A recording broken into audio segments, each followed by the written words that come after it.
ACIMET, por un Chile industrial, ACIMET, fuerza gremial, como siempre, saludándolos y iniciando este ciclo de conferencias, siempre con muy importantes invitados, como el que ya nos presentará nuestro presidente. Recordarles que volvemos a este sistema, no hemos podido todavía volver a lo presencial, que en algún momento ya lo estamos programando. Así que recordarles las reglas de siempre, los micrófonos estarán silenciados para no tener ruidos ambientes. Como siempre, en el chat de la plataforma ustedes podrán escribir preguntas, aportes, inquietudes que podamos manejar y que al final de su presentación nuestro interesante invitado de hoy, pueda también responder o dejar signados para poder responderlo por escrito si así se requiriera. Agradecemos también a nuestro importante invitado que nos permita hoy poder compartir posteriormente la presentación para que esté al servicio de todos ustedes. Esta quedará en nuestra página web, por supuesto. Así que junto con darles la más cordial bienvenida, agradecerle que sigamos juntos. ACIMET somos todos los que conformamos esta gran asociación gremial, esperando ser siempre un aporte para nuestro Chile, por un Chile industrial con más y mejores empleos y luchando para que Chile tenga un país con industria. Como siempre, vamos a saludar primero a nuestros auspiciadores. En primer lugar, Asociación Chilena de Seguridad, siempre presente para hacer de Chile el país que mejor cuida a los trabajadores y a sus familias. Molycop, entregando valor hasta los confines del mundo. ASA, acero sostenible, produce acero verde para construir juntos un país sostenible. Syntac, porque simplificamos tu mundo. OTEC ACIMET, capacitando, pero capacitando para crecer. Credit Corp Capital, aliados potenciando tus decisiones. Air Products, Indura, soluciones integrales con gases y soldaduras. GIMSA Industrial, cuidamos el acero. ACIMET Asesorías, apoyamos tu gestión. Leitat Chile, agregando valor a su empresa. South Metals, especialistas en ferrolaciones y metales para la metalurgia. Capa Cero, siempre con Chile. Los héroes, para vivir con ganas, que hoy nos recuerda algunos de sus importantes servicios. Por ejemplo, atenciones desde 990 pesos en medicina general y 7 especialidades como oftalmología, cardiología, pediatría, entre otras. Todos los meses hay novedades, así que manténgase en contacto, manténgase en www.losheroes.cl. Algunas noticias que siempre compartimos, ¿no es cierto?, con nuestros queridos socios, amigos y invitados y quienes nos ven. Les recuerdo a nuestros socios que contamos con la herramienta fundamental para nuestras gerencias y administraciones. Está disponible la encuesta de remuneraciones y beneficios 2021. Los interesados en adquirir el documento, favor enviar un correo electrónico y su solicitud a ignacio.canales@acimet.cl. Es una herramienta que ha sido muy comentada, muy agradecida, muy bienvenida en estos tiempos. Punto 2, o segundo aviso, el Comité de Personas de ACIMET, que ya está nuevamente en funcionamiento, les informa de su próxima charla, que será el día jueves 31 de marzo a las 9:30 horas, con el tema Desafíos Laborales 2022, perspectiva legal, con el abogado Luis Parada. Luis siempre nos acompaña con estos interesantes temas de apoyo diario. También este año 2022, el Centro de Evaluación y Certificación de Competencias Laborales de ACIMET, Asesoría, renueva su oferta incorporando nuevos perfiles para seguir reconociendo la experiencia de nuestros trabajadores, abarcando más oficios en diversos sectores, más allá del metalurgia y metalmecánico. También estamos en logística, minería del cobre, transporte vertical, construcción y otras áreas afines. Le invitamos a evaluar a sus trabajadores y a utilizar los cupos que el centro tiene para certificar sin costo, importante, sin costo, en las regiones de Atacama, Los Ríos, Los Lagos y, por supuesto, la región metropolitana.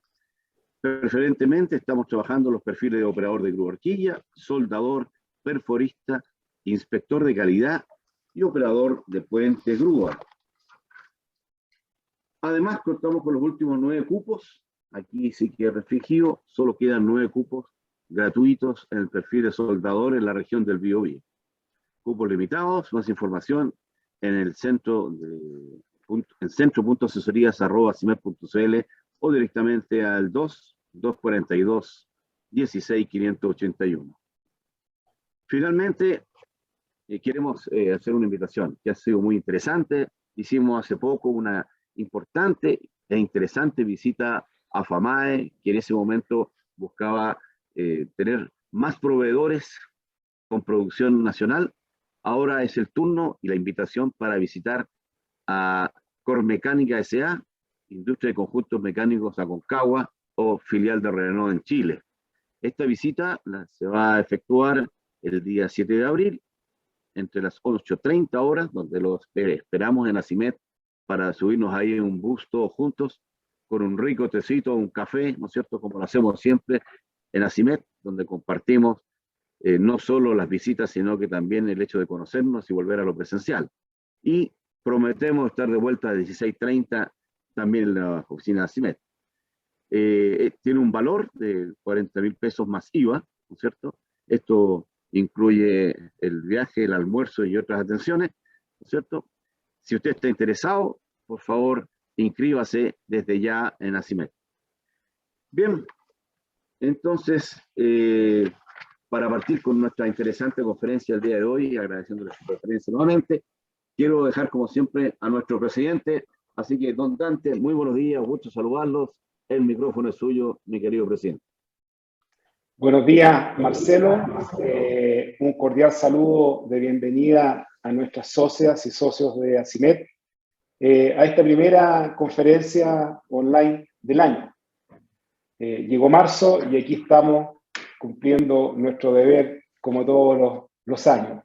Un cordial agradecimiento a nuestro amigo y socio director de Consul, Gonzalo Sangüesa, muy conocido por todos nosotros, por su gentileza de acompañarnos en su charla titulada Revisión del Panorama Económico 2022. Gran título, ojalá que nos deje con el ánimo por las nubes, Gonzalo, difícil tarea, pero bueno, esperemos que sea así. A partir del 11 de marzo se inició un nuevo ciclo político en Chile y me atrevo a decir que el actual escenario es uno de los más desafiantes de la última década, donde surgen una serie de interrogantes respecto al futuro de nuestra nación. A ello se suma la inesperada guerra de Ucrania, que viene a impactar aún más los mercados ya afectados por la pandemia y que pone una nota de incertidumbre respecto de la recuperación de las economías mundiales y su capacidad para frenar la inflación en un contexto donde los precios de las materias primas registran alzas que son difíciles de controlar. En lo interno, las dudas también abundan. La Convención Constituyente ha decepcionado a los chilenos planteando iniciativas que no reflejan el sentir de toda la sociedad y alejándose del camino original para la cual fue convocada, que es construir una casa de todos en la que cada uno se sienta representado y sea la plataforma que nos pueda llevar al desarrollo, con propuestas acordes a un país con una urgencia de inversión, de crear más empleos de calidad, de incorporar nuevas tecnologías, fomentar la reindustrialización, la inclusión, la economía verde, entre tantas otras prioridades. Chile necesita hoy un ambiente de negocio que genere la estabilidad y certezas para atraer inversiones. Como gremio, queremos hacer un llamado al gobierno para que opte por iniciativas que permitan alejar la incertidumbre en el ámbito interno. De igual forma, como empresas que otorgan empleos de calidad a nuestros colaboradores, estamos de acuerdo en la necesidad de ajustar el sueldo mínimo en Chile. De hecho, según nuestra última encuesta de remuneraciones, el salario base de un operador técnico en nuestro sector es en torno a los 797.000 pesos, lo que corresponde prácticamente a 2,3 sueldos mínimos. No obstante, creemos que una decisión en este sentido debe contar con un escenario de proceso de diálogo para aunar voluntad que permita conjurar mejores sueldos con mayor productividad y sobre todo competitividad de nuestro sector.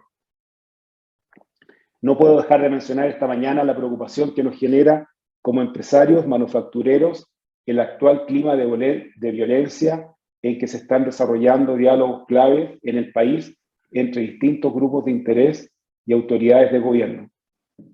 Uno de estos desafíos es que nuestro sector industrial vuelva a tomar protagonismo en la economía nacional como motor de la reactivación que tanto necesita Chile. Tanto la pandemia como la guerra en Ucrania han puesto en evidencia la importancia de contar con una industria manufacturera potente para así bajar la dependencia de las otras economías.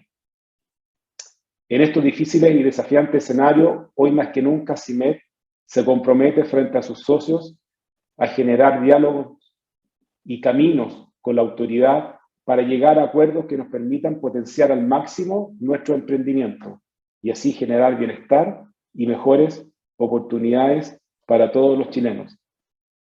Nuestro nuevo logo ACIMED, que han visto aquí en la presentación, así lo confirma y nos compromete a redoblar nuestros esfuerzos para poder cumplir esta tan anhelada meta.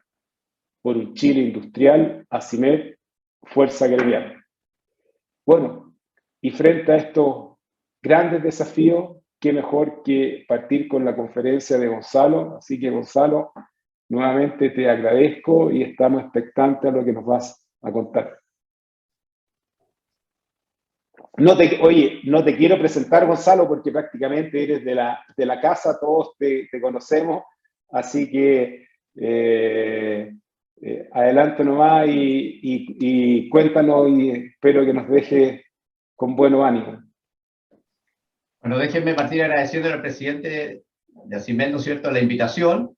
La verdad es que me siento de la casa, así que no necesito ninguna presentación. A muchos de ustedes yo ya los conozco. Efectivamente, como decía el presidente, es un año de mucha incertidumbre porque estamos enfrentando un escenario que no habíamos pensado, ¿no es cierto?, que era la incertidumbre internacional, y también tenemos mucha incertidumbre doméstica. Entonces, voy a compartir una presentación para que revisemos los principales temas, creo yo, de la economía este año y cómo eso va a determinar un poco el escenario de la economía nacional. ¿Están viendo la presentación, supongo? Sí. Perfecto. Déjenme partir con el escenario internacional. El escenario internacional, si uno se paraba en diciembre del año pasado, lo que veíamos es una economía mundial a distintas velocidades, pero en la mayoría de los países ya recuperándose de los efectos del COVID, en parte porque había aumentado ya la movilidad, habían bajado significativamente las restricciones, pero también porque la economía mundial, y ustedes lo saben mucho mejor por las empresas, aprendieron a vivir, ¿no es cierto?, y a producir, y la gente a consumir, ¿no es cierto?, en este escenario de menos movilidad, de mayores restricciones. Entonces hubo una adaptabilidad. Cuando esto partió por ahí en marzo del año 2020, fue un shock inesperado para todo el mundo. Las empresas no estaban preparadas en ese momento para funcionar remotamente, pero ya 2 años después, 1 año y medio después, ya la economía sabía funcionar. Entonces, las economías se habían recuperado fuertemente, también porque habían habido políticas fiscales muy importantes en todos los países. En Chile también ocurrió eso, que eran transferencias directas desde el gobierno, desde el Estado, hacia los hogares y hacia las empresas. A los hogares para que pudieran mantener sus niveles de consumo y las empresas para que pudieran seguir funcionando. Entonces, un impulso fiscal muy fuerte, un impulso monetario muy importante. Los bancos centrales prácticamente en todo el mundo bajaron las tasas de interés a 0, y no solamente hicieron eso, sino que además inyectaron mucha liquidez. Entonces, estas dos políticas, fiscal y monetaria, más la adaptación de las empresas, hizo que tuviéramos una importante recuperación el año 2021 y se esperaba que el año 2022 iba a ser un muy buen año en términos de crecimiento económico, porque todavía parte de ese impulso fiscal y monetario estaba presente. Todavía los hogares que habían recibido las transferencias en muchos países, incluso en Chile, ahorraron parte de esas transferencias, por lo tanto tenían capacidad de consumo el año 2022. Y el único problema que estábamos viendo a fines del año 2022, o sea, del 21, era la inflación. La inflación, que partió siendo un proceso transitorio, producto de que los problemas de oferta, ¿no? Porque como las cadenas de producción se afectaron, no se podían producir los bienes que la gente quería consumir, y eso hizo aumentar los precios. El ejemplo más gráfico en Chile tal vez es con el precio de los automóviles. Una fuerte demanda de automóviles, pero no habían automóviles suficientes para satisfacer esa demanda y los precios subían. Entonces, ese efecto se suponía que era transitorio. En la medida que se normalizara la cadena de producción, los precios debían bajar. Y también había un efecto por el lado de la demanda, que también se veía como transitorio, y es que como la gente no podía consumir servicios, y acordémonos que la gente consume más o menos el 50% del gasto de las personas son servicios, porque no se podía viajar, no se podía ir a los espectáculos, etc. La gente lo que estaba gastando era en bienes, y principalmente en bienes de consumo durable. Fuerte demanda de bienes durables. Entonces esos precios habían subido fuertemente.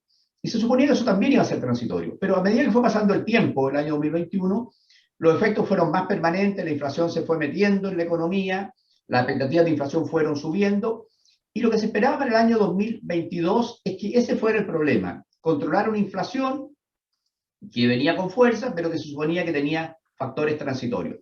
Entonces cuando... Gonzalo, sí, es que estaba pegada la presentación, ahí sí. Sí. Entonces,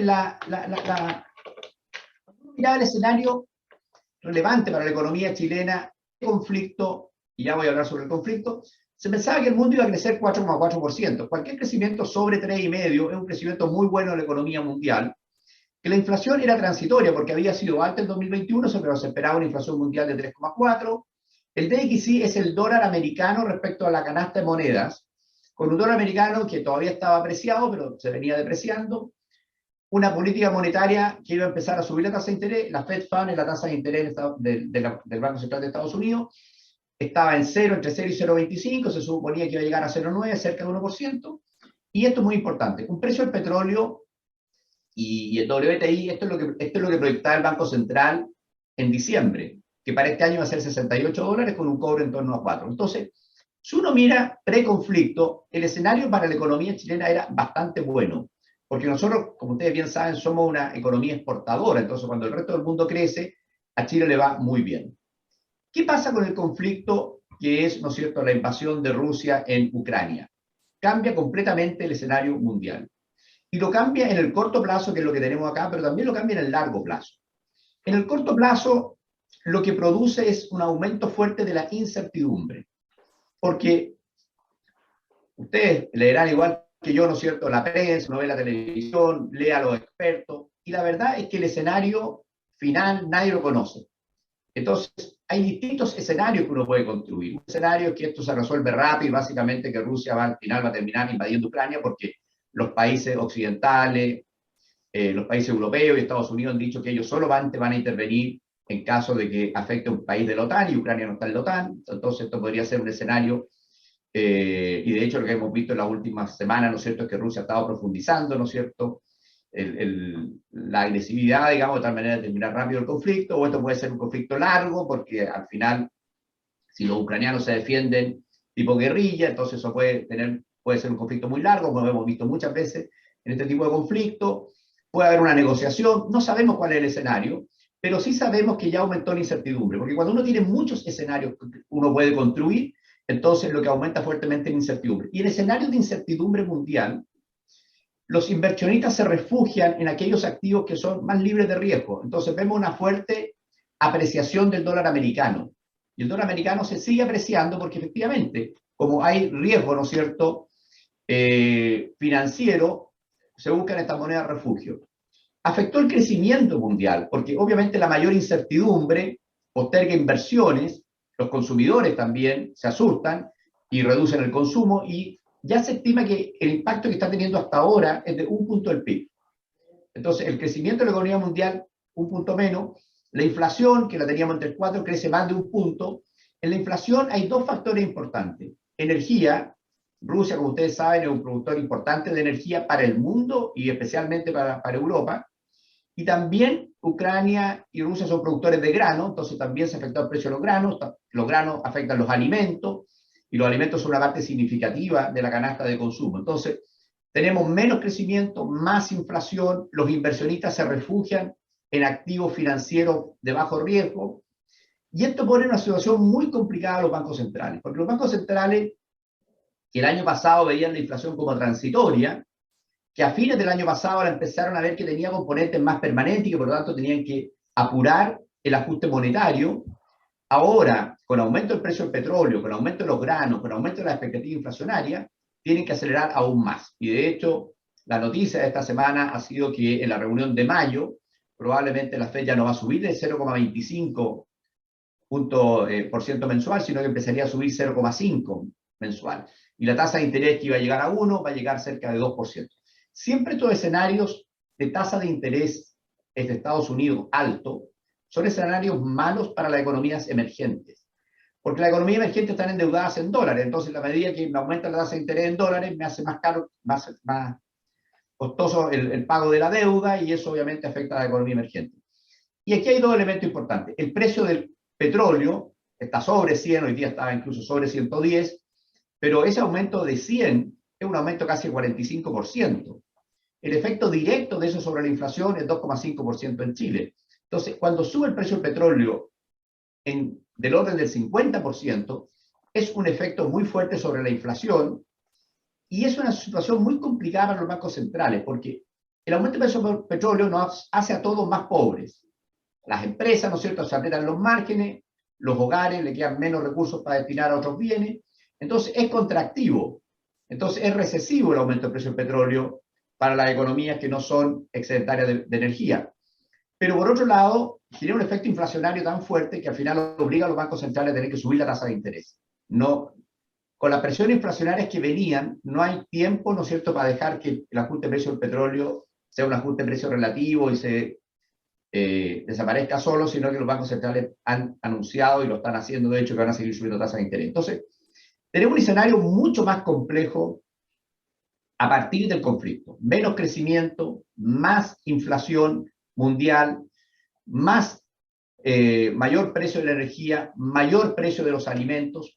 Y lo único que nos compensa algo eso es que el precio del cobre también ha subido. El precio del cobre, que lo esperábamos en $4, está cerca de $4.70, nosotros creemos que a fin de año va a estar más cerca de 4.2, pero eso algo nos compensa, pero no es lo suficiente para el efecto negativo que tenemos producto de menor crecimiento, mayor precio de energía y, como les decía, mayor incertidumbre financiera en el mundo. Entonces, estamos con un escenario mundial menos favorable del que habríamos tenido hace unos meses atrás, producto del conflicto. Pero sobre eso no tenemos mucho que hacer, solamente mostrarles que la inflación, ustedes ven que la proyección que hay para todos los países son inflaciones en torno al 6%, son inflaciones altas para el mundo. Estos países como Estados Unidos y Europa, la meta de inflación de ellos es 2%. En Chile es 3%, pero los países desarrollados es 2%. Entonces están muy lejos de su meta de inflación.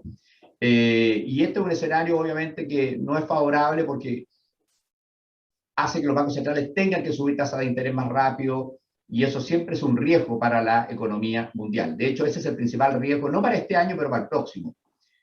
¿Por qué? Porque la historia nos indica que es muy difícil calibrar cuánto tiene que subir la tasa de interés y a qué velocidad. La propia Reserva Federal ha hecho muchos estudios de qué ha pasado cuando ha tenido que hacer estos ajustes y muchas veces se ha equivocado porque al final se le pasa la mano, ¿no es cierto? Sube más rápido la tasa de interés o llega a niveles más altos y muchas veces termina causando una recesión. Pero si no lo hace, corre el riesgo de perder el ancla nominal y los chilenos sabemos lo que significa vivir con inflaciones altas como fueron en el pasado. Entonces, es muy difícil esta calibración que tienen que hacer los bancos centrales. Entonces, los procesos de ajuste siempre está el riesgo de que esto termine en un escenario recesivo. No el 2022, sino que el 2023 para la economía mundial. Y esto muestra el cambio de visión. Si pueden ver ahí, en Estados Unidos es distinto que en Chile. Los consejeros, que llamaríamos, ¿no es cierto?, los que votan en la reunión de política monetaria, que son 17, cada uno plantea dónde ve la tasa de interés en 2022, 2023, 2024 y en el largo plazo. Entonces, estos se llaman los DOT. La línea azul es donde la veían antes de esta reunión, a fin del año pasado, y la línea roja es donde la ven ahora. Entonces, como ustedes pueden ver en el gráfico, hay un aumento significativo de la tasa de interés para este año y para los próximos años. En el largo plazo la ven igual, pero obviamente el ajuste monetario, lo que muestra la línea roja, va a ser en niveles de tasa más alta y se van a mover más rápido a la tasa neutral, y va a pasar una cosa que no estaban viendo antes, es que la línea roja pasa por sobre el equilibrio a largo plazo, o sea, va a haber un sobreajuste en la tasa de interés, porque cuando uno tiene que eliminar la inflación, cortar un proceso inflacionario, no es que uno tiene que converger desde la tasa actual a la tasa de largo plazo, sino que voy a pasar por una tasa sobre la de largo plazo para que realmente sea contractivo. Ese, como les decía, el 2023 es el riesgo que tenemos de que haya un escenario más recesivo mundial si ese aumento de la tasa que llega a cerca de 3% es muy alto. Esa es la calibración. Ahora, si uno mira los puntos, hay consejeros del Banco Central en Estados Unidos que ven la tasa de interés tiene que ir. Hay algunos que la tasa de interés tiene que estar cerca del 4% el próximo año. Bueno, los datos de este año nos van a ir diciendo si los que están bien son los que están en el promedio, los que creen que están cerca de 4 o cerca de 2,5. Hay mucha varianza. Y esto es interesante porque son consejeros del Banco Central de Estados Unidos, de la Fed, trabajan con los mismos equipos técnicos, tienen la misma información y tienen una visión, por ejemplo, para el 2023, que la tasa de interés va a estar entre cerca del 2% y cerca del 4%. Eso refleja la incertidumbre respecto a lo que viene, porque hay una varianza muy grande en la visión que ellos mismos tienen sobre esa tasa de interés. Si uno mira el largo plazo, la convergencia es mucho mayor, están todos muy centrados entre 2 y 3%, pero 2023 y 2024 hay una diferencia muy importante respecto al nivel de tasa. Entonces, este es un elemento importante que nosotros tenemos que considerar porque refleja la incertidumbre que tenemos y el riesgo de que el próximo año sea un año no tan positivo de la economía mundial, y siempre los escenarios menos positivos de la economía mundial terminan afectando la economía chilena. Si pasamos a la economía nacional, tenemos que ver el tema de la agenda política. La agenda política tiene dos dimensiones. Tiene la dimensión de que hay un nuevo gobierno, primera vez en los últimos 30 años que hay un gobierno con una agenda económica muy distinta, ¿no es cierto?, que busca un cambio de modelo en muchos aspectos. Tuvimos algo parecido en el gobierno de la presidenta Bachelet II, y vamos a usar eso como benchmark, digamos, de qué pasó en ese escenario para ver qué puede pasar en este escenario. Pero también tenemos el escenario de la convención constituyente, que es mucho más complejo porque falta poco tiempo, son muy pocas las cosas que están aprobadas, y la dinámica que hemos visto en marzo es que todo lo que se aprobó en las comisiones, cuando digo todo, estamos hablando del 90-95% de lo que se aprobó en las comisiones, fue rechazado en el Pleno.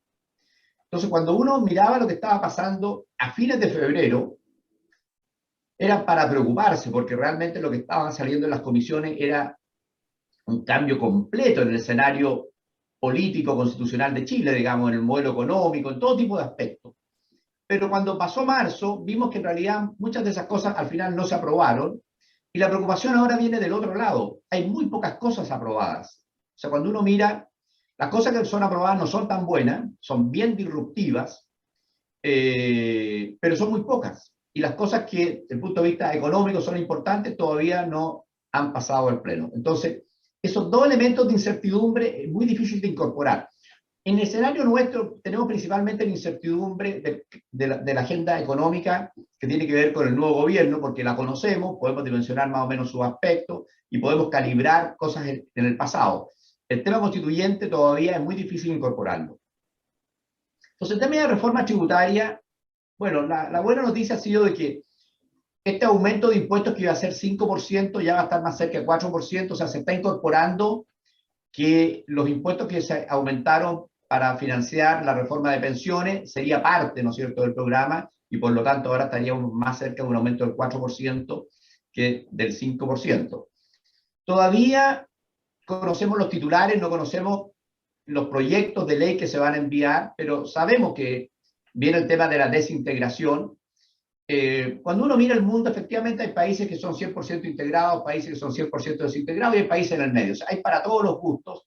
Entonces, no es ahí donde está la discusión de fondo, sino que cómo se hace un proceso de desintegración si uno avanza en esa dirección.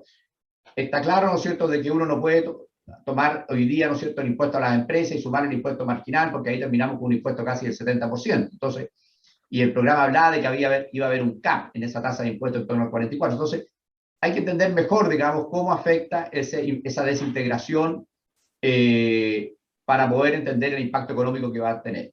Después está el tema, ¿no es cierto?, de acelerar la progresividad de esto, digamos, de tal manera que para todos los sueldos que ganan más de 4,5 millones, está la reducción y la eliminación de exenciones. Se ha trabajado bastante sobre eso, hay harto material para avanzar en eso.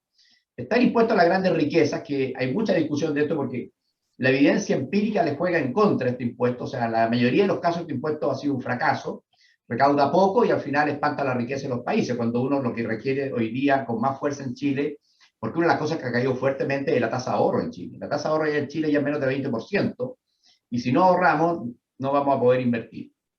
Y después están los impuestos verdes y el royalty minero. Entonces, esto todavía no sabemos bien el detalle de esto. Los incentivos están a separar el proyecto de ley porque para que los ingresos estén disponibles para el año 2023, si el nuevo gobierno quiere gastarse los ingresos de la reforma tributaria, esta reforma tributaria tiene que estar aprobada el 30 de septiembre.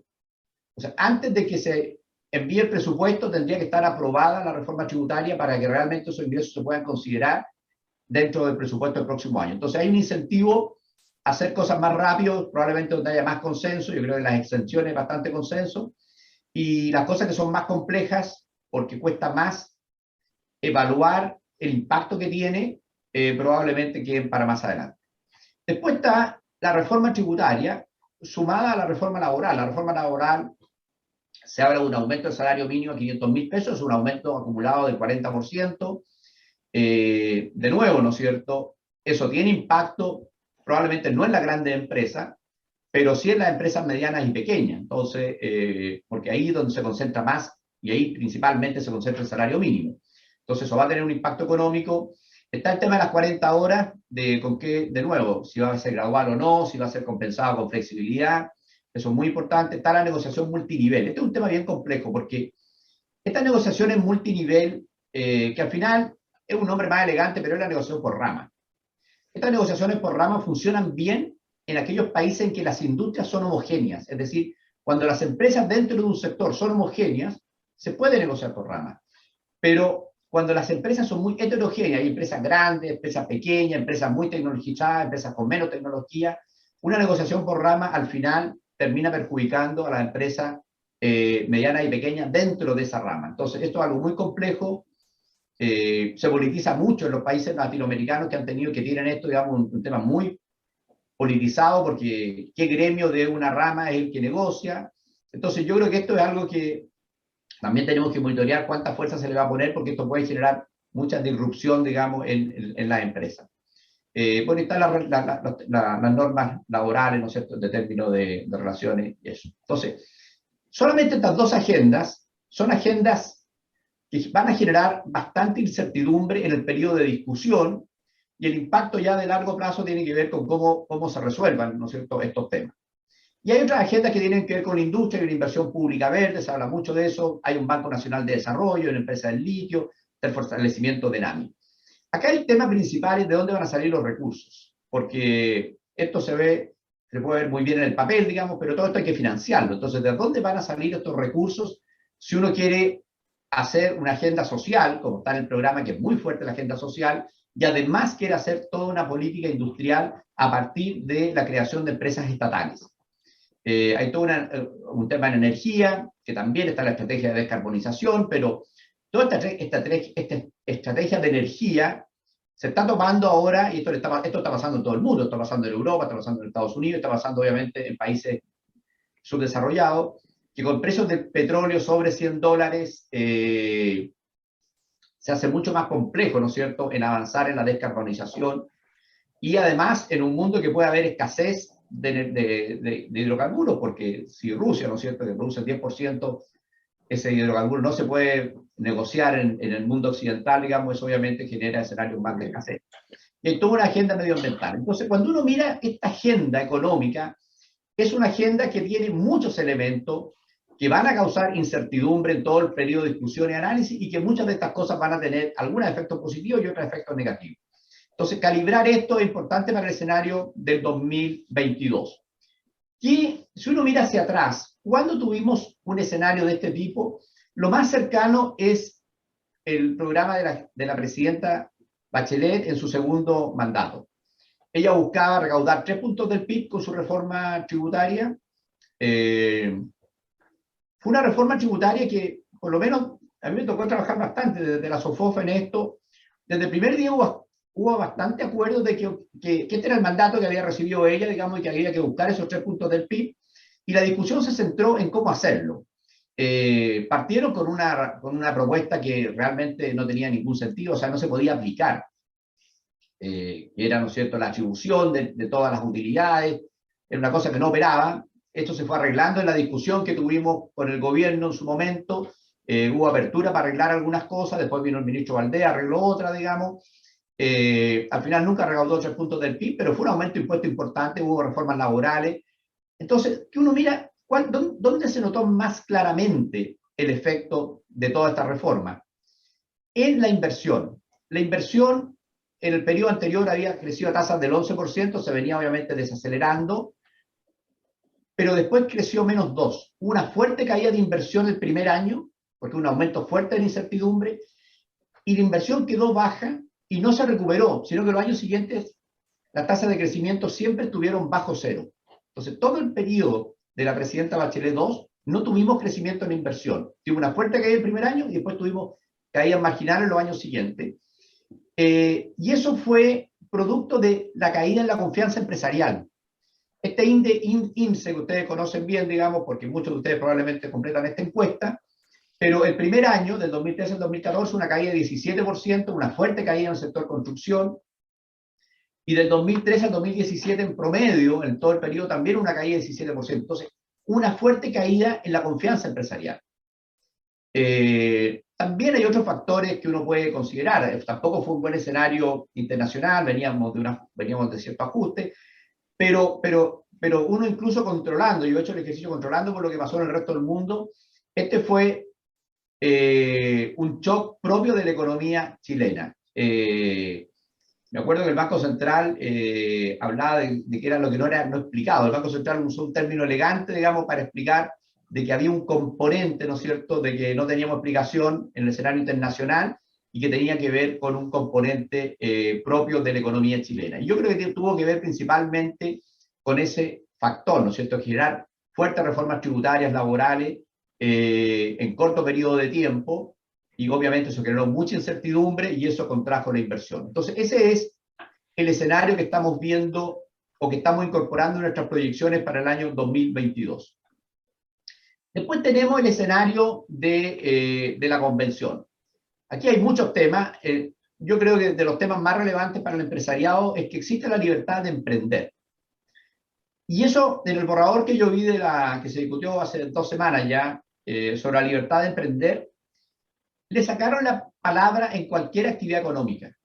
La Constitución actual dice que existe libertad de emprender en cualquier actividad económica.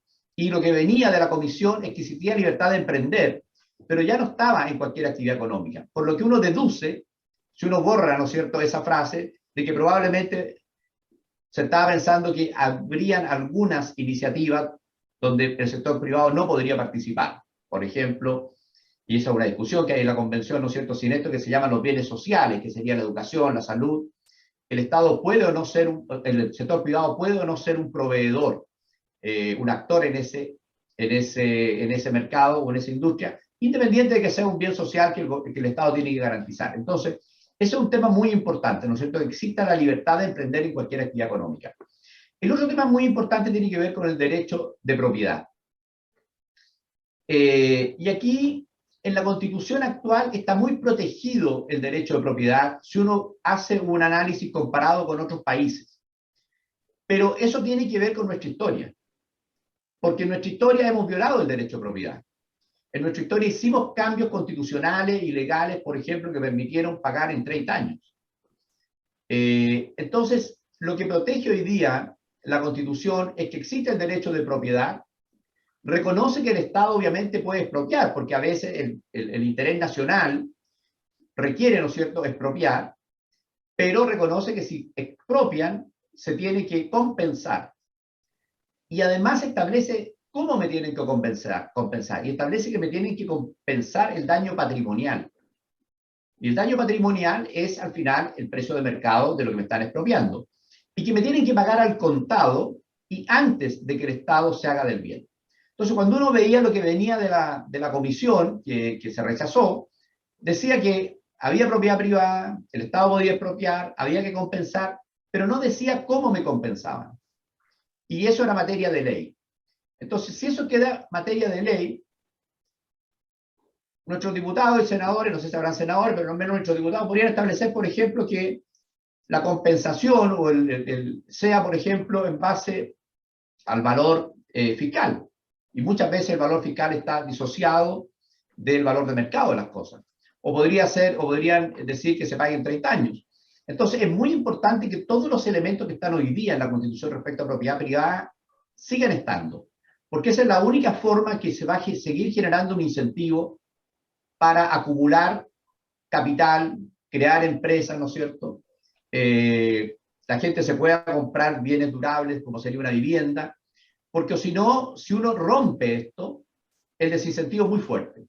Si yo no tengo bien protegido el derecho de propiedad en la Constitución y quiero copiar lo que está en Alemania o lo que está en Estados Unidos, bueno, esos son países que no han nacionalizado las cosas y que no tienen la historia que tenemos nosotros. Nosotros necesitamos que esto quede bien protegido.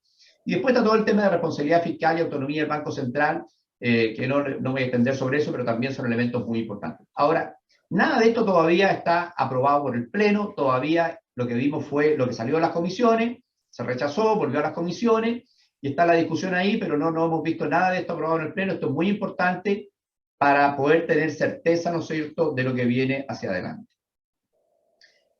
Este elemento de la Constitución, ¿no es cierto?, nosotros no lo tenemos incorporado dentro de las proyecciones, porque como le digo, uno puede incorporar los escenarios de riesgo, porque cuando uno puede construir los escenarios, pero todavía en materia constitucional es muy difícil construir cuáles son los escenarios. Entonces, ¿cuáles son las bases de estas proyecciones? Que el gasto público se mantiene el ajuste. Este año hay un ajuste fiscal muy importante, más o menos equivalente a 8 puntos del Producto Interno Bruto. Pero si no se produce el ajuste fiscal, la relación deuda fiscal a PIB va a seguir creciendo. Y a medida que esa relación crece, ustedes lo saben mejor que yo, esto pasa mucho en las empresas, cuando se escapa, ¿no es cierto?, la relación de la deuda, después es muy difícil controlar ese fenómeno sin tener que hacer grandes ajustes. Entonces, es mejor hacer el ajuste fiscal ahora y eso va a permitir generar alguna holgura fiscal los próximos años. Estamos viendo que va a haber un acuerdo, ¿no es cierto?, en materia de pensiones y otras materias relevantes. Creemos que va a haber un acuerdo, va a haber alzas graduales de impuestos y que la violencia social va a estar contenida. Eso es bien importante. Nosotros hemos visto que cuando aumentan los escenarios de violencia, se afecta fuertemente la actividad económica esos meses. Entonces, con esa base, nos está dando que el crecimiento para este año va a ser 1% del PIB, con una caída de inversión del 6%. La caída de inversión, como les decía, incorpora los niveles de incertidumbre que existieron durante el gobierno de la presidenta Bachelet II, que producto de toda la reforma aumentó fuertemente la incertidumbre y eso obviamente generó una caída fuerte en la inversión. El consumo lo tenemos en cero porque estamos con un nivel de consumo muy alto. O sea, los niveles de consumo que alcanzamos el año pasado, producto de las transferencias fiscales, producto de los retiros, son niveles muy altos. Nos vemos muy difícil crecer sobre eso. Pero aquí hay un riesgo que puede ser positivo. O sea, si la gente, si las familias se gastan los ahorros que tienen, porque muchos ahorraron esas transferencias fiscales, o especialmente los retiros, si la gente se gasta esos retiros, bueno, es probable que tengamos más consumo y tengamos más crecimiento. Yo he visto proyecciones que hablan de que la economía podría llegar a 2%, ese 2% tendría que ser de que realmente la gente aumente el consumo. La tasa de interés la vemos llegando a 10%, creemos que el Banco Central va a seguir subiendo fuerte la tasa de interés, porque la inflación va a pasar por niveles de 10%. Nos queda todavía mucha inflación de energía que se tiene que seguir traspasando, porque uno ve el efecto de primera vuelta, pero después viene el efecto sobre los costos de las empresas, ese se demora más en traspasarse a precio, pero las empresas no tienen márgenes tan grandes como para aguantar un aumento de precio de energía de 45% y no pasarlo a precio. Entonces hay mucha inflación que viene todavía de energía, de efecto segunda vuelta. Hay mucha inflación que viene de la industria de los alimentos, porque este aumento de los granos hace que todos los alimentos suban. Entonces todavía tenemos una presión, creemos, inflacionaria fuerte que nos va a llevar a nivel del 10%. Y si el Banco Central no sube la tasa a esos niveles, entonces no vamos a lograr bajar la inflación. En términos de tipo de cambio, nosotros no vemos un escenario mucho más alto de tipo de cambio. Con este escenario económico, la economía creció el año pasado cerca de 12%. El precio del cobre sobre $4. Este es un escenario que el tipo de cambio debe haber estado cerca de 650 pesos. Entonces nosotros creemos que 7.90 es un precio muy depreciado. Y lo que va a contener una mayor depreciación del tipo de cambio es el aumento de la tasa de interés. O sea, si el Banco Central sube la tasa de interés, eso va a contener, ¿no es cierto?, una mayor depreciación del tipo de cambio, y ahí podríamos terminar en 7.90. Y para el próximo año, el escenario es un poco mejor, porque pensamos que este año va a estar en mayor nivel de incertidumbre. Obviamente esto depende mucho de cómo se resuelvan todos estos temas, ¿no es cierto?, tributarios, laborales, medioambientales, cómo se financia toda esa política industrial. Y ahí podríamos estar con crecimiento de 1,5. Nuestra estimación es que el crecimiento de tendencia de la economía chilena hoy día es cerca de 1,8%. O sea, nosotros no tenemos un potencial de 2, tenemos un potencial bajo 2. Estamos con una tasa de ahorro muy baja, vamos a estar con una tasa de inversión muy baja, y eso obviamente afecta el crecimiento potencial. Y ahí la tasa política monetaria va a bajar a 8, la inflación va a estar más contenida en 4,5, y el tipo de cambio en 7,80. El proceso de deflación, de bajar la inflación de los niveles actuales sobre 7 a niveles de 3%, va a ser un proceso largo, va a ser un proceso al menos de 3-4 años. Si uno no quiere que la economía entre en una gran recesión. Entonces, si uno hace un ajuste gradual, de dar manera de gradualmente ir bajando esa inflación y no generar un escenario económico muy contractivo, eso pasa por tener varios años con la inflación sobre la meta del Banco Central. Yo creo que en la medida que el Banco Central va haciendo estos cambios, obviamente el mercado va a ir ganando credibilidad. Entonces, para terminar, y tenemos espacio de la pregunta, el CEPO este año es negativo en las proyecciones. Si uno dice podemos estar más arriba o más abajo en las proyecciones de crecimiento, los CEPOs son negativos. Principalmente viene toda la incertidumbre de la economía internacional. Como les decía, hay muchos escenarios que uno puede construir respecto al conflicto, pero ya tenemos un efecto de 1% sobre el crecimiento y más de 1% sobre la inflación. El escenario macro yo creo que es de los más complejos de los últimos 30 años, porque tenemos una inflación a la alza y bien alta, sobre el 7%. La economía está sobreexpandida. ¿Qué significa? Que el impulso fiscal del año pasado, que fue 7 puntos más alto que el presupuesto, 7 puntos del PIB, hizo que la economía esté sobre la frontera de producción, como decimos los economistas. O sea, estamos con brechas negativas, entonces estamos sobreexpandidos, y eso obliga necesariamente a tener que bajar el crecimiento para volver a esa brecha. Estamos haciendo un alto uso del ahorro externo. Nosotros ya el año pasado estábamos sobre 4%, este año vamos a estar en 3%, o sea, nosotros estamos usando significativamente el ahorro externo, no tenemos más capacidad de usar el ahorro externo sin empezar a generar un riesgo de crisis de balance pago. El tema fiscal, tenemos que hacer el ajuste fiscal sí o sí, y profundizar en el ajuste monetario, y todo esto en un escenario de mucha incertidumbre económica en que aumentan los riesgos de recesión. Entonces, yo veo que el escenario macro es muy complejo. Y en términos de riesgo, el riesgo positivo este año es que tengamos un producto mayor al que estamos proyectando si es que la gente gasta sus ahorros, pero el riesgo negativo es que el escenario mundial sea más complejo y que el ajuste monetario que tienen que hacer los países desarrollados no se calibre bien y termine con un escenario más contractivo el 2023. Entonces, lamentablemente, Dante, no son muy buenas las noticias que teníamos, porque como tú mismo dijiste en la introducción, estamos en un mundo global con mucha incertidumbre y en Chile con mucha incertidumbre. Esas dos cosas se potencian en los escenarios económicos que estamos presentando. Bien, Gonzalo, oye, gracias por tu presentación. Efectivamente, el escenario es complejo, pero como dijo nuestra expresidenta, siempre se puede estar peor de lo que estamos. Así que al final uno tiene que tener la esperanza de que podamos estar mucho peor. Así que, bueno, es difícil, el mundo está difícil. Como tú bien dijiste, tenemos un escenario sumamente complejo a nivel mundial, las guerras, qué sé yo.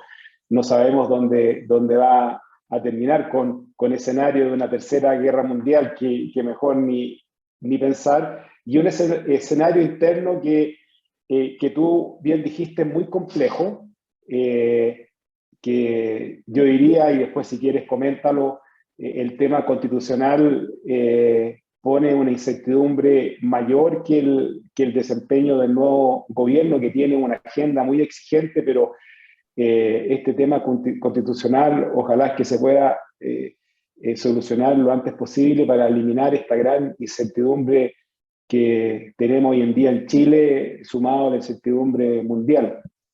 Es complejo. Bueno, nosotros como empresarios tenemos que trabajar en todos los escenarios, tenemos que seguir produciendo. Somos un sector importante de la manufactura chilena y bueno, y las cosas tenemos que seguir pagando el IVA todos los meses, y esa es nuestra labor y tenemos que seguir ahí y acomodarnos a los escenarios. Nosotros nos vamos a juntar esta semana con el ministro de Economía. Vamos a hablar un poco los temas que tú nos planteaste aquí. Vamos a hablar cuál es la política de desarrollo industrial que ellos tienen y cómo poder compensar los cambios que vienen de tal manera de que nosotros podamos, no nos afecte la productividad y podamos ser más competitivos de lo que somos. Hay ahí un tema importante global que es esta desglobalización que con la guerra de Europa se hace más evidente, que ya se venía pensando en el tema del COVID, y los países están recurriendo cada vez más a la industria nacional, a la manufactura local. Y yo creo que nosotros tenemos que estar atentos a eso. O sea, se nos puede presentar a nosotros una oportunidad, y yo diría que esas son las cosas positivas dentro de todo este escenario, que no es bueno, pero sí nosotros vemos un camino hacia la reindustrialización de los países. Hay un tema que vamos a conversar con el ministro Gonzalo, que es el tema de la jornada laboral de las 40 horas. Y tú algo hablaste de que esta reducción de jornada debía ser compensada con una flexibilidad. ¿Cuál crees tú que debería ser nuestra postura con respecto a esta jornada de las 40 horas y cómo poder compensar este ajuste? A ver, yo creo que primero tiene que ser gradual, porque ustedes en la empresa hay que ajustarse a esto, hay que ver qué efectos va a tener. Entonces yo creo que la gradualidad, hacer un programa de ajuste para que el objetivo sea llegar a las 40 horas, es muy importante. Y lo segundo es, la flexibilidad puede venir por el manejo de la jornada. Yo no soy experto en temas laborales y he aprendido que son temas bien complejos, pero una cosa que uno siempre escucha de las empresas es que le gustaría tener más flexibilidad para administrar la jornada de trabajo. Por ejemplo, que la jornada de trabajo, obviamente con límites diarios, pero puede ser, por ejemplo, mensual, que sea una bolsa de horas mensuales y que uno pueda acordar, ¿no es cierto?, con sus trabajadores cómo usar esa bolsa de trabajo que sea mensual. Entonces, esa es una de las cosas que se ha planteado, digamos, que podría mejorar la productividad, porque al final, cuando uno reduce la jornada, aumenta el costo. La única manera de que eso aumente, ¿no es cierto?, pueda ser compensado dentro de una empresa es que eso sea con productividad. Entonces hay que buscar dentro de las propias empresas qué cosa podría compensar una reducción de horas laborales. Lo que yo entiendo es que poder administrar más libremente la jornada con los trabajadores podría ser una cosa que podría ayudar a aumentar la productividad. Bien. En el tema... bueno, para los socios y socias que están conectados, si quieren hacer alguna consulta, la pueden hacer a través del chat. Y ahí nosotros se la vamos haciendo a Gonzalo. Tú mencionaste, Gonzalo, que una de las medidas que debería adoptar el Banco Central es la subida de tasa de interés del 10%, que como tú bien sabes, eso también le va a golpear principalmente a la pequeña y mediana empresa, porque las grandes empresas tienen sistemas de financiamiento con bonos y, bueno, tienen mayor flexibilidad que las empresas que tienen que recurrir a a la banca nacional y sobre todo hoy en día que las áreas de riesgo de la banca están muy castigadoras con respecto a lo que es la construcción y una buena parte de la manufactura nacional. O sea, realmente están muy precavidos y hoy en día el tema de los créditos está muy difícil. Me llama la atención esta tasa del 10%. ¿Cuándo crees tú que nosotros deberíamos llegar a esa tasa? ¿En qué periodo de tiempo? Yo estimo que tiene que ser rápido el alza, que tiene que ser a mitad de año, porque hay que parar rápido. Si la inflación llega a niveles del 10% y el Banco Central está con una tasa de interés bajo el 10%, todavía la tasa real de corto plazo es negativa. Todavía eso no es contractivo. Y nosotros vamos a necesitar generar una tasa de interés real positiva para realmente contrarrestar, ¿no es cierto?, la expansión de la economía y llevar a que la economía vaya más cerca de su capacidad de producción. Entonces, como nuestro escenario base, hay un shock inflacionario fuerte en los próximos 6 meses que va a llevar la inflación al 10%, creemos que el Banco Central también va a tener que ir acompañando eso. En otra escala, en Estados Unidos está pasando un poco lo mismo. Tiene otro nivel de credibilidad el Banco Central de Estados Unidos, la expectativa de inflación, ¿no es cierto?, no se disparan tanto, pero la Fed ya está anunciando que lo que tradicionalmente ha hecho por muchos años, que es subir de 25 puntos base cuando hace un ajuste monetario, ya le anunció al mercado que va a empezar a hacerlo de 50 puntos base. Entonces yo creo que el Banco Central tiene que subir rápido la tasa de interés para controlar la inflación y la expectativa inflacionaria, y en la medida que vaya una tendencia a la baja, ahí puede ir un poco más gradual, pero tiene que todavía va hacia arriba la inflación, y eso es lo que tiene que parar. Aquí hay una consulta, Gonzalo, que dice cuál es el impacto de la inmigración en nuestra economía. A ver, esto tiene muchas aristas, digamos. El impacto a largo plazo es positivo, digamos, porque al final nosotros cuando uno mira los próximos 10 años, la población económicamente activa va cayendo en Chile. O sea, nosotros los últimos 30 años nos beneficiamos de lo que se llama un bono demográfico, y es que hace 30 años la población era muy joven, estaba todo bajo 18 años, ahí estaba el grueso de la población. En la medida que esa población fue pasando a ser población económicamente activa, eso le dio un impulso a la economía chilena, porque hay gente que trabaja, produce, paga impuestos, ¿no es cierto?, genera demanda y genera actividad económica. Pero si uno ve la proyección, porque nuestra tasa de natalidad es muy baja, si uno ve la proyección a 10 años, sin el shock migratorio, uno ve que la población económicamente activa empieza a bajar. No es que crece poco, sino que baja. Entonces la migración, igual que en todos los países que le pasa esto, es una migración, ¿no es cierto?, que permite sostener tasas de crecimiento más alto. Ahora, para que esto ocurra, obviamente esta migración tiene que ser ordenada, digamos. Esta gente tiene que venir documentada para que realmente pueda trabajar, para que no sean explotados. Entonces, esa gradualidad y cómo uno logra integrar realmente esos inmigrantes a la población económicamente activa es muy importante, porque si al final lo que tenemos son ilegales, eso lo único que trae es un costo para la sociedad y realmente no hace el aporte que tendría que hacer, digamos. Entonces, requerimos regularizar rápidamente este fenómeno. Si la gente se va a quedar en Chile, yo soy de la opinión que mejor que se quede trabajando y no que se quede ilegal. Pero obviamente también los flujos tenemos que pararlo, porque esto tiene otra dimensión, que es costo social. Nosotros tenemos una economía de bienestar mucho mejor que todo el resto de Latinoamérica. Eso obviamente incentiva la migración. Y obviamente todos los servicios públicos se ven colapsados cuando uno incorpora una gran cantidad de migrantes en cortos periodos de tiempo. Entonces, si me preguntan por el crecimiento a mediano plazo, es positivo, pero a la medida que logremos realmente incorporarlo a la población económicamente activa y que sean parte de la fuerza de trabajo.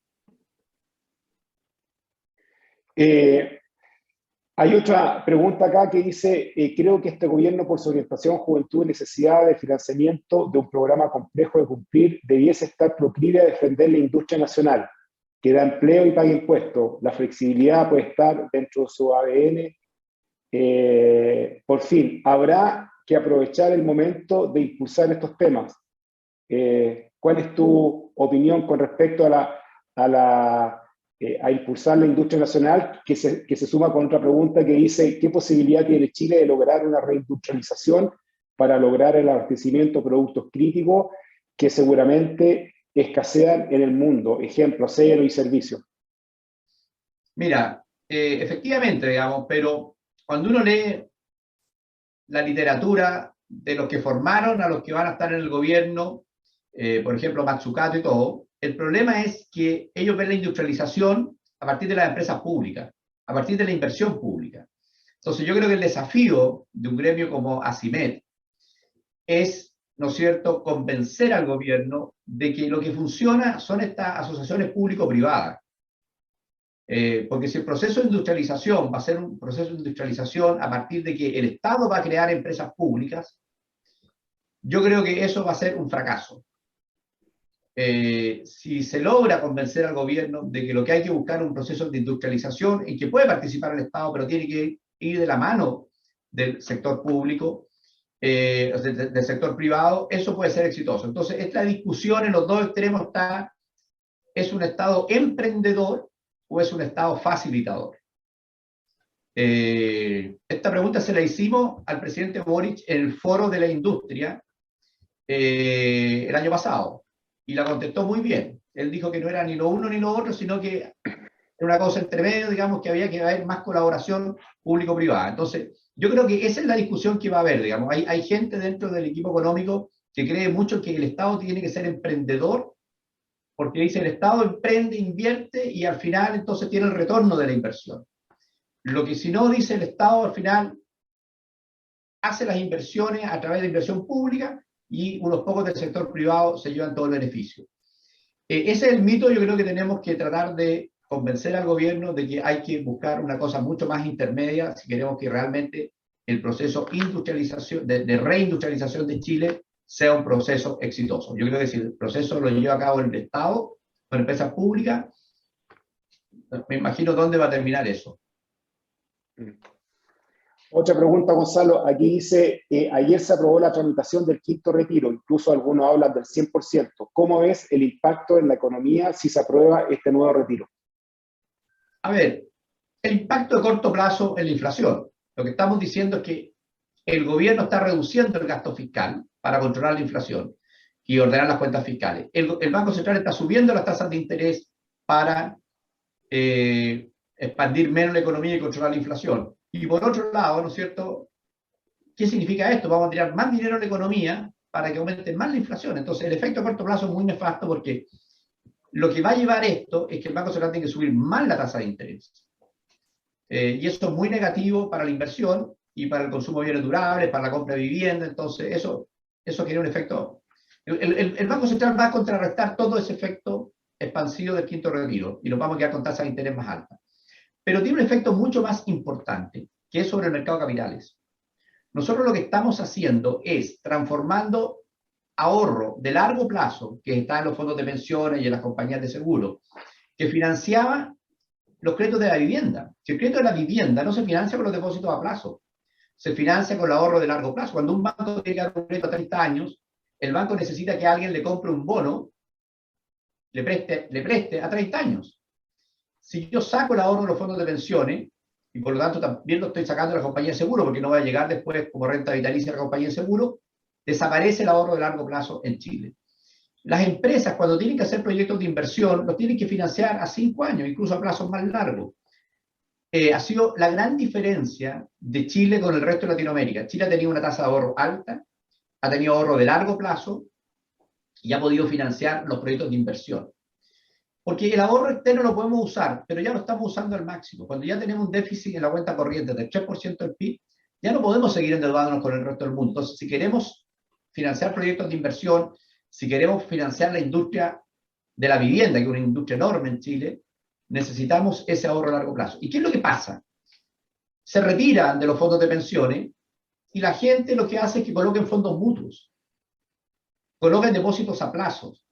Entonces, y muchos van a retirar ahora, pero entonces, realmente el daño que se le hacen a esos hogares es muy grande, porque una persona con sus ahorros que retira un fondo de pensiones no tiene ninguna capacidad de invertir en el largo plazo. Todos esos ahorros acumulados en un fondo de pensiones se pueden invertir en el largo plazo, en cosas más sofisticadas y tener más retorno. Las personas lo que hacen, la mayoría toman su plata, la colocan en un depósito a plazo, que le paga prácticamente cero, o van a un fondo mutuo, que son bastante caros en Chile, Entonces, realmente es una muy mala política pública, desde el punto de corto plazo que genera inflación y del largo plazo que no permite que las personas, las familias tengan un ahorro mejor administrado con una perspectiva a largo plazo y que además tiene la ventaja, ¿no es cierto?, que permite financiar inversión y la vivienda. Entonces, yo realmente no tiene ningún sentido hoy día seguir y me sorprendió que haya tanto apoyo de discutir este tema. Yo creo que este va a ser el gran problema del gobierno porque al final va a ser el quinto retiro contra más gasto fiscal. Entonces, eso va a desordenar mucho, digamos, este escenario que está tratando de hacer el ministro de Hacienda, decir, mira, tengamos un orden macroeconómico, hagamos las cosas con cierta gradualidad, tratemos de poner un poquito de orden en esto. Yo creo que el quinto retiro va a generar mucho, mucho ruido. Sí, yo no cabe duda que va a ser un dolor de cabeza para el gobierno. Aquí hay otra pregunta que dice, en la minería hay importantes proyectos de inversión sobre 50.000 millones para los próximos años. Si logramos como país tener un impuesto a la minería, royalty, razonable, y si se elimina la nacionalización de la minería en la convención, de concretarse estas inversiones, ¿cuánto ayudaría a mejorar las proyecciones del PIB para los próximos años, dado que la minería sigue siendo el motor del desarrollo del país? Mira, no te voy a dar el cálculo exacto, pero estamos hablando que es casi 20% del PIB. O sea, ese monto de inversión es casi 20% del PIB. Y parte de esa inversión, uno puede pensar que más o menos mitad serán maquinaria y equipos extranjeros y la otra mitad es local. O sea, cuando se hace un proyecto minero, una parte son traer todos los equipos de afuera, pero la inversión minera por sí misma genera una gran actividad económica en el sector de la construcción, en el sector del transporte, en la hotelería, en el comercio. O sea, la ramificación que tiene hacer proyectos de inversión equivalente a 20% del PIB es enorme. Y después te queda, obviamente, el efecto sobre la producción, sobre los impuestos. Entonces, si se lograra concretar, digamos, ese efecto, yo creo que tendríamos por lo menos 5 años de muy buen crecimiento económico, que son lo que va a durar todo el proceso de inversión, y después, ¿no es cierto?, tendríamos cuentas fiscales muy ordenadas porque genera mucho ingreso fiscal cuando los proyectos mineros están en producción. Entonces, eso es lo que tenemos que capitalizar, que se puedan hacer esos proyectos mineros. Oye, y un poco en la línea de lo que tú dices, estos famosos 30 años de crecimiento de Chile sobre el 5%, fue en un periodo de un super ciclo de inversión minera. Entonces, pucha, yo diría que ahí Chile se está jugando el futuro con no, o sea, conseguir promoviendo la inversión de la minería, no cabe duda. Ojalá que reine la cordura. Nos quedan respecto a los proyectos, porque ya nos pasó el siglo pasado, que en los commodities uno tiene ciclos. Entonces, si uno no aprovecha el ciclo del precio alto, donde las empresas mineras tienen mucha caja y por lo tanto están más propensas a hacer estos proyectos, lo que te pasa después es que viene el ciclo a la baja y aunque el proyecto a largo plazo sea bueno, las empresas mineras no tienen caja. Entonces uno no puede, digamos, postergar mucho que partan los proyectos porque si no se nos va a pasar el ciclo. Exactamente. Otra pregunta. ¿Crees que el Congreso más equilibrado pueda contener estas expectativas refundacionales y que, bueno, entre otras consultas, espérate, y que genere una mayor confianza en la inversión? A ver, yo creo que la elección del Congreso efectivamente bajó la incertidumbre político-económica, había una expectativa, digamos, de que van a tener que ser más negociadas las distintas políticas, sin duda que eso existe. Pero yo creo que hoy día existe la duda, digamos, de cómo se va a ordenar ese Congreso y si realmente el gobierno tiene o no tiene las mayorías. Entonces, vamos a tener que esperar que pasen los primeros proyectos más emblemáticos para ver cómo realmente se ordenó, porque lo que pasó cuando fueron las elecciones en diciembre es que los expertos políticos ordenaron, ¿no es cierto?, dónde quedaban las distintas coaliciones.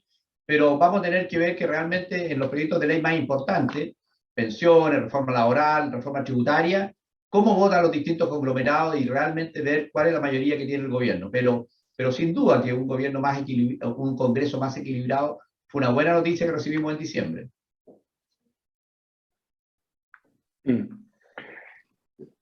Aquí Una pregunta dice, si la idea es la reindustrialización nacional vía empresas privadas, y en especial PYME, la reforma tributaria debería contemplar reinversión de utilidades libre de impuestos para generar autofinanciamiento de las pymes, que la vía banca es cara y muchas veces poco accesible. Bueno, esta pregunta se apunta un poco a nuestra propuesta de estrategia industrial, donde hablaba de un financiamiento preferente para la pequeña empresa. ¿Qué es lo que crees tú de esto, Gonzalo? Bueno, lo que hemos visto antes, porque lo hemos trabajado con ACIMED, es que en los países que se ha querido realmente impulsar la industrialización a partir de la tecnología, ¿no es cierto?, de lo que se conoce como la Revolución Industrial 4.0, son países que incluso han tenido que la tasa de depreciación sea mayor al 100%. Entonces, ese es un mecanismo tributario, ¿no es cierto?, que te ayuda mucho a incentivar la reconversión industrial. Tiene el problema de que cuesta controlarlo. Normalmente a los ministerios de Hacienda y al Servicio de Impuesto Interno les gustan menos estas políticas, que es más difícil de controlar, pero eso es algo que hemos visto en los países desarrollados que lo han usado. Yo creo que efectivamente hay que reconocer que las pymes tienen problemas de financiamiento y que todo lo que sea incentivos a que las utilidades sigan en la empresa deberían seguir estando en nuestra estructura tributaria, por lo menos para las pymes. Yo creo que hay que hacer una separación entre las pymes y las grandes empresas. Ya, Gonzalo, hoy estamos en la hora. Te agradecemos, como siempre, las muy buenas presentaciones que nos hacen. Nos diste una visión súper buena de lo que está pasando en el mundo, de lo que está pasando en Chile. Nosotros como empresarios tenemos que seguir teniendo confianza en que vamos a poder seguir haciendo nuestra actividad, poner todo de nuestra parte. Nosotros como gremio le dijimos a este gobierno que nosotros lo íbamos a ayudar en todo lo que podíamos, por eso que nos vamos a juntar, como les dije, este jueves con el ministro de Economía, y ahí le vamos a llevar una propuesta de plan industrial que tú nos estás ayudando. Así que, oye, un millón de gracias. No sé, Marcelo, si se nos queda algo para comentarle a Gonzalo. No, agradecer nomás una vez más a Gonzalo la cercanía, la cordialidad y lo claro de sus posiciones, recordarle a nuestros queridos socios y esta presentación va a quedar a disposición de ellos. La verdad que hay información muy valiosa ahí y explicaciones que nos pueden servir. Y recordarles entonces que el 31 de marzo, próximo jueves ya, a las 9:30, está, ¿no es cierto?, Desafíos Laborales 2022, con nuestro abogado amigo Luis Parada, y por supuesto reiterar la invitación para que vayamos a conocer o a ver cómo sigue funcionando la planta de Cormecánica. Esto es en Los Andes, ustedes saben, así que comunicarse ahí en el link, más información e inscripciones para poder contar con ellos y podamos llegar con una bonita delegación a un socio importante como es Cormecánica Renault Chile. Aparte de eso, agradecerle a todos la presencia hoy día. Ha sido una muy importante conferencia que siempre agradecemos. Señoras, señores, muchas gracias por estar aquí presentes, siempre haciendo asociación. Recuerden que para un Chile industrial, ACIMED, fuerza gremial. Un abrazo. Gracias, Gonzalo. Pero, Buena adiós. semana. Chao a todos. Chao. Buena semana.